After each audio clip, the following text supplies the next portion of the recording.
Viajando voy, yo por mi pueblo, que me dibujen sus paisajes, sentimientos de una nación que no se achica, que te recibe con la sopa y con la Isaac Adorno y Odila Rodas te presentan Frente a Frente, Frente a Frente, comprometido con la verdad.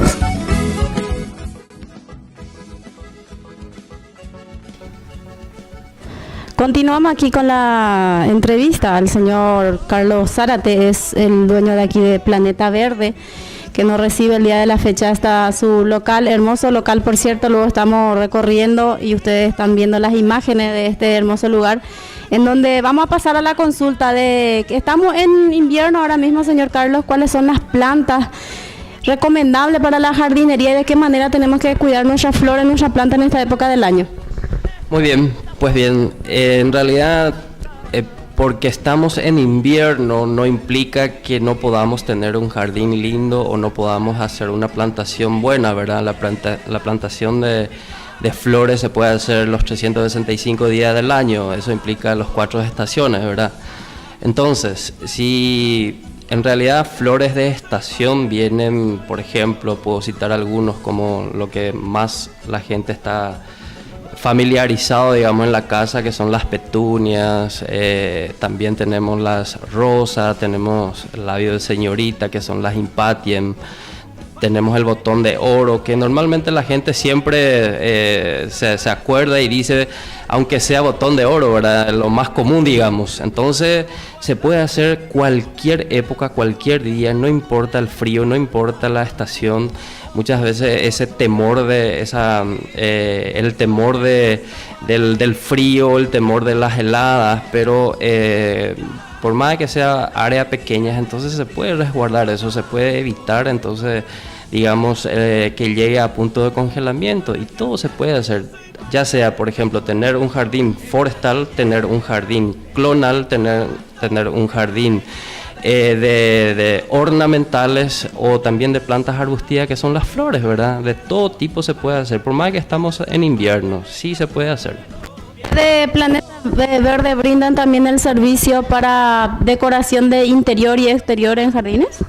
Sí, vendemos servicio en cuanto a servicio de jardinería, le llamamos acá, que nuestro emprendimiento, ¿verdad? Que paisajismo y jardinería. Entonces nosotros con nuestros personales o gente que trabaja con nosotros que son profesionales en la materia, recomendamos a la gente e inclusive le pasamos un presupuesto acorde a lo que pretende el cliente. Entonces, de acuerdo a eso, nosotros le hacemos un montaje de jardín, o ya sea para interior o para exterior, dependiendo del área y el gusto que tenga el cliente, ¿verdad? Seamos realistas, en Paraguay nos gustan muchísimo las plantas, hay madres, abuelas que tienen, pero no en condiciones, porque uno no sabe qué tipo de abono colocarle, cada cuánto tiene que hacer una manutención, digamos, para que tome en condiciones las plantas, las flores. ¿Cuáles son sus recomendaciones y cómo nosotros acá en Juan Eulogio Estigarribia a nivel país podemos tener un jardín hermoso con todas las plantas que ya tenemos en nuestra casa y que pueda lucir de manera hermosa y agradable a la vista? Pues bien, yo empezaría como técnico, yo empezaría más bien por la buena preparación del suelo.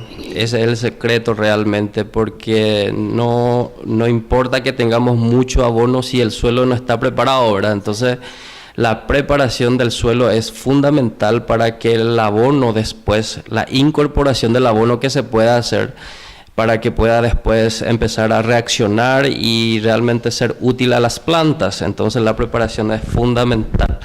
Mira, el abono que nosotros normalmente recomendamos acá en nuestro medio es el orgánico. ¿Por qué el orgánico? Porque el orgánico, por más que la casa, y no recomendamos productos químicos porque siempre tenemos niños, tenemos abuelos, los animales en casa, entonces evitar abonos químicos y recomendamos siempre lo orgánico, ¿verdad? Y responde bastante bien con la buena preparación del suelo. Eso es fundamental para que el abono también pueda reaccionar y entonces ser útil a las plantas, todo tipo de plantas, ya sea rosa, ya sea mandarina, limón, o ya sea una palmera, lo aprovecha suficientemente y eficientemente cuando el suelo responde, cuando el suelo está bien preparado.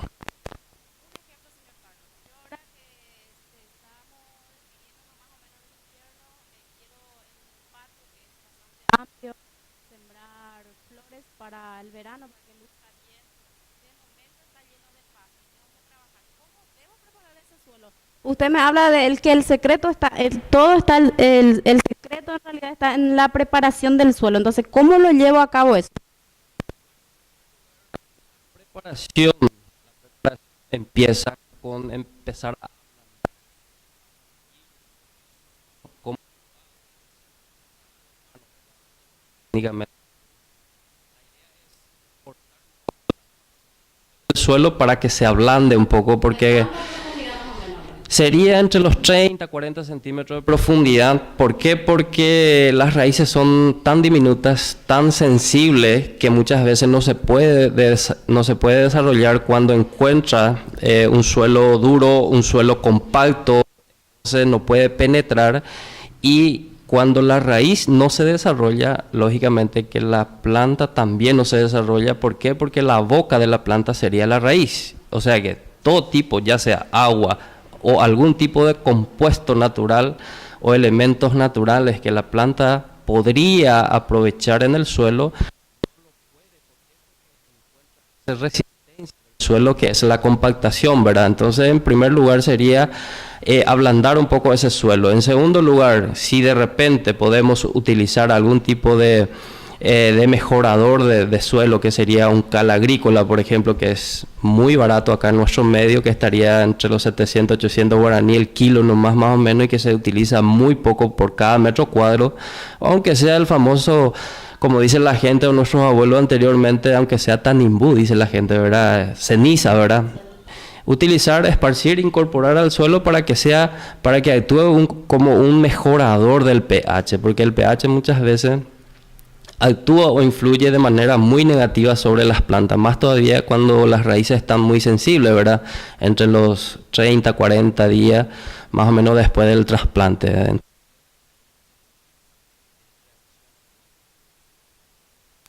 Ahora que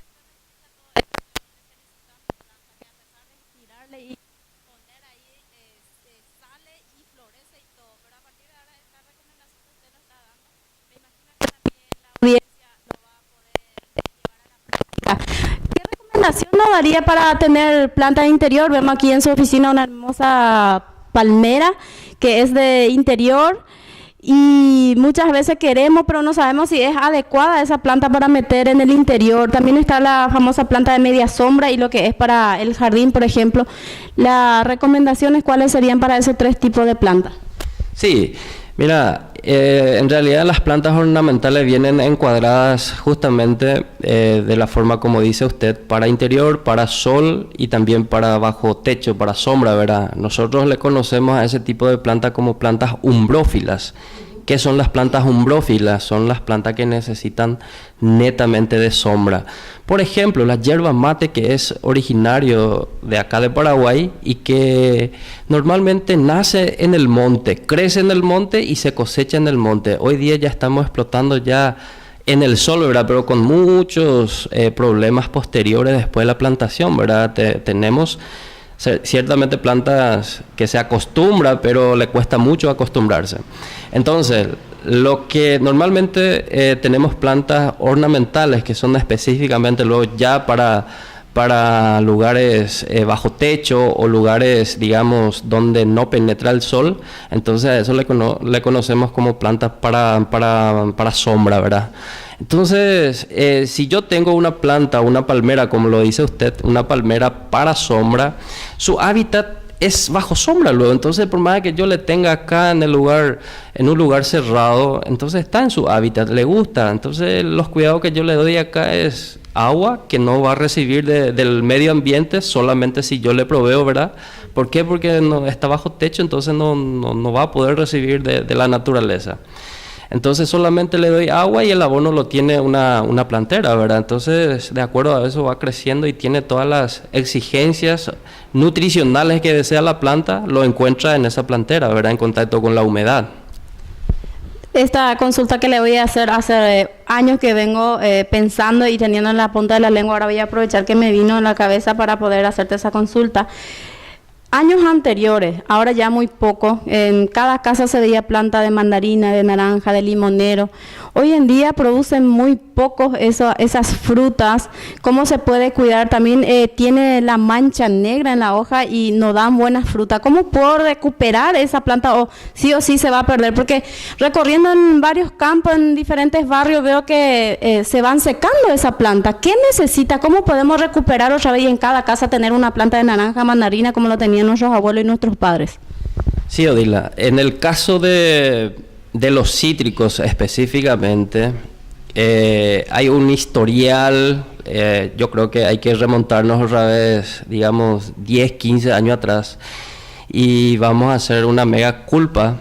Cuando terminó la planta, el algodonero, que normalmente le llamábamos nosotros acá en Paraguay como el oro blanco, ¿verdad? Y el oro blanco terminó porque no podíamos aguantar los ataques que tenía en su época, me refiero a plagas, ¿verdad? Insectos. ¿Qué pasa cuando terminó el algodón?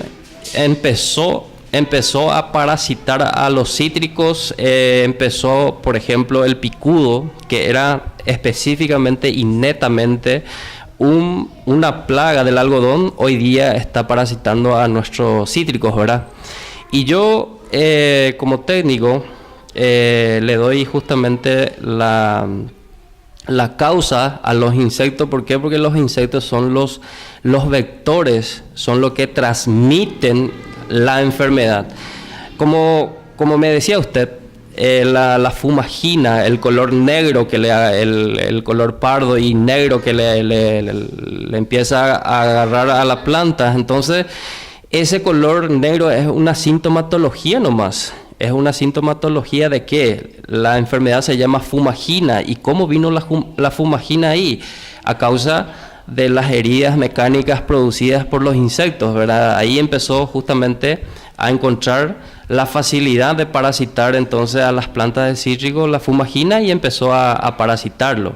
Ahora bien, sí, nosotros en casa podemos recuperar, solamente que muchas veces no sabemos, no tenemos las herramientas suficientes. ¿Por qué? Porque desconocemos justamente de cómo hacerlo, ¿verdad? De cómo hacerlo. Nosotros acá, desde nuestro medio de venta, ofrecemos muchas veces productos orgánicos y también productos químicos, como para paliar un poco esa situación, ¿verdad? Y el que más estamos utilizando hoy día es una mezcla de productos químicos que se llama, por ejemplo, imidacloprid con aceite mineral, también con cipermetrina, y otro que es un oxicloruro de cobre, que normalmente sirve para controlar un poco esa enfermedad, porque a lo que a nosotros nos resta ahora es controlar. ¿Por qué? Porque ya está parasitado, ya está instalado ahí la enfermedad. Entonces lo que vamos a hacer como segundo paso es controlar, y con el oxicloruro de cobre entonces controlamos bastante bien. Nosotros acá en nuestro local de venta mismo siempre pasamos también como preventivo y también como curativo. Se puede controlar todavía. Se puede. Sí. Excelente. ¿Eso es fumigando, es en polvo? ¿Cómo se prepara eso? Sí. Es una mezcla que viene, normalmente el producto viene en forma polvo, pero yo lo diluyo. Se puede diluir en agua en 20 litros, un pulverizador de 20 litros, de 10 litros, eso se dosifica y de acuerdo a eso se diluye en el agua y se empieza a pulverizar, se pulveriza con eso, sí. Y la frecuencia de la pulverización sería de 2 veces por semana o mínimo 1 vez por semana. La recomendación para sembrar naranja, mandarina y limón en nuestras casas, si no tenemos un terreno muy amplio, pero vemos que hay diferentes variedades, ¿qué tipo usted recomendaría? Bueno, la mejor época, empezamos a hablar un poco de la época. La mejor época empieza a partir de marzo en adelante, después ya todo lo que es el otoño hasta octubre. Se puede plantar todos los cítricos, y incluso, ¿por qué no decirlo? todas las plantas frutales se puede plantar hasta octubre y evitar los meses más, digamos, los meses más calor, que normalmente son noviembre, diciembre y enero, ¿verdad? Entonces a partir de marzo ya se puede ir haciendo nuestro sistema de plantación, ya preparando, y la opción dependería ya mucho de cada uno de la gente, ¿verdad? Si a uno le gusta, por ejemplo, naranja, bueno, optar por naranja, otro mandarina, pero no hay ningún secreto para plantar. Hacer un hoyo aproximadamente 30 a 40 centímetros de boca, un hoyo de profundidad entre 40 centímetros de profundidad, y ablandar un poco el suelo. Y si van a utilizar, por ejemplo, abono orgánico, utilizarlo 80 a 100 gramos por cada hoyo, suficiente para que la planta pueda tener algún tipo de elementos químicos, elementos naturales ahí en el suelo, Odina. ¿Hace cuántos años que está aquí Planeta Verde? Planeta Verde en realidad empezó desde el 98, empezó Planeta Verde, pero su fuerte prácticamente desde el 2002 empezó a vender servicios como paquete, porque al decir paquete, nosotros hoy día hacemos acá trabajo de jardinería, trabajo de reforestación, trabajo de mantenimiento, de poda, hacemos también acá venta, lo que es acá de flores, ¿verdad? Entonces, a partir de 2000 para arriba empezó a hacer su fuerte, digamos, en ese aspecto. ¿Cómo fue? ¿Cómo usted ideó para habilitar este local tan hermoso? Usted viene de hijos de agricultores. ¿Cómo fue para meterse en este campo? Sí, totalmente. Yo provengo de una familia muy humilde, hijo de productores. Mis padres hasta hoy día viven todavía y están en Coronel Oviedo, esa zona, están siempre trabajando todavía incluso, ¿verdad? Y en un momento cuando yo estuve trabajando en el mismo área, en una empresa que se llama Emprendimiento Forestal, empecé a darle importancia e interés, y lo que yo rápidamente rescaté fue la cultura menonita. Y bueno, pensé entonces, Campo 9, ¿por qué no Campo 9? Teniendo bien cerca Bertal y teniendo bien cerca Sommerfeld, entonces dije, mira, Campo 9 yo creo que va a ser un buen negocio, y bueno, el estudio de mercado que yo hice en aquel momento me arrojó acá, ¿verdad? Entonces, a partir de ahí hasta hoy día sigo en este rubro y bueno, creo que voy a seguir todavía. ¿Hizo algún préstamo para iniciar este negocio? ¿Fue con pocas plantas? ¿Cómo iniciaste? Siempre. Sí, claro que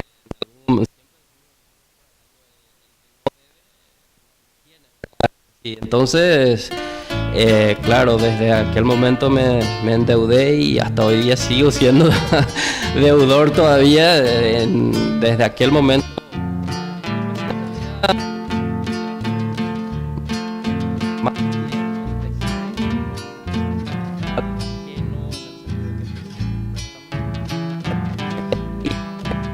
Le di lo que yo compraba, también empezaba a producir y a ofrecer, digamos, bienes propios. Entonces así lentamente fui creciendo hasta digamos, llenar el stock que hoy día tengo acá en el negocio.